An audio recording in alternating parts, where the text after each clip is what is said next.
কাজগুলো করছি, তারা শুকরিয়া আদায় করলেই বা কি আর না করলেই বা কি, তখন আপনি কষ্ট পাবেন না।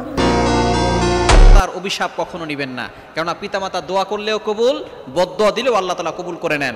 আমরা বুখারী শরীফের জুরাইজের ঘটনা শুনেছি। সে বড় আবেদ ছিল, কিন্তু নামাজ পড়তে দাঁড়িয়েছেন, মা এসে ডাক দিয়েছে, কিন্তু শেষ পর্যন্ত নামাজে দাঁড়িয়েছিলেন, সে মনে মনে চিন্তা করতেছেন নামাজ শেষ করে তারপরে মায়ের কথা শুনবো।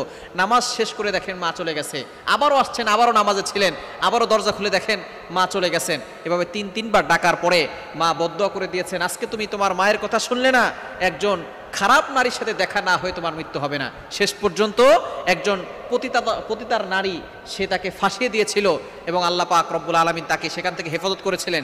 এই যে মায়ের বদদোয়া কাজে লেগে গিয়েছে, সে জেনে হোক, বুঝে হোক, না বুঝে হোক, বদদোয়া যে দিয়েছে সেটা কাজে লেগে গেছে। এই জন্য অবশ্যই আমাদেরকে সতর্ক থাকতে হবে। মা বাবা থেকে কখনো অভিশাপ নিব না, তাদের সাথে সুন্দর ব্যবহার করব, সব সময় ভালো ব্যবহার করব। কেন আল্লাহ পাক রব্বুল আলামিন তার হকের ব্যাপারে কথা বলে তারপরে বলেছেন পিতামাতার খেদমত করতে। কোরআন খুলেন, আল্লাহ পাক রব্বুল আলামিন বলে দিয়েছেন 15 নম্বর পারা 3 নম্বর পৃষ্ঠার 6, 7, 8, 9 নম্বর লাইনগুলোতে, সূরা বানী ইসরাঈলের 23 এবং 24, 23-24 নম্বর আয়াতে রব্বুল আলামিন বলেন, ওয়াকাদা রাব্বুকা আল্লা তা'বুদু ইল্লা ইয়্যাহু ওয়া বিল ওয়ালিদাইনি ইহসানা।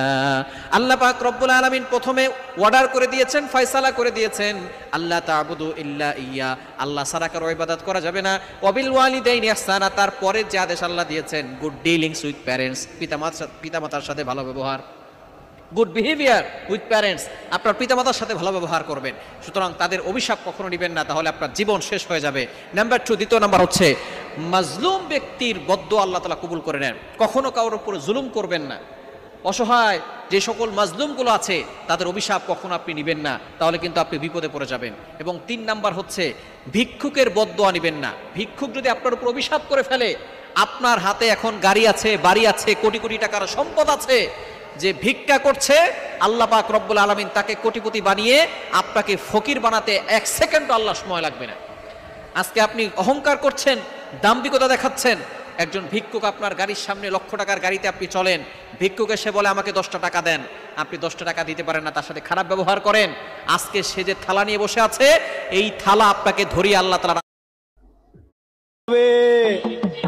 ওরে কি লাভ হইল বাড়ি গাড়ি টাকা গড়িয়া, মইরা গেলে সব কিছু থাকবে পড়িয়া রে, মইরা গেলে সব কিছু থাকবে পড়িয়া। শুধু নামাজ পড়লেই হইব না যদি ঈমান না থাকে, গরিব দুঃখী মানুষদেরকেও ভালোবাসতে হবে। ওরে কি লাভ হইল বাড়ি গাড়ি টাকা গড়িয়া, মইরা গেলে সব কিছু থাকবে পড়িয়া রে, মইরা গেলে সব কিছু থাকবে পড়িয়া রে, মইরা গেলে সব কিছু থাকবে পড়িয়া।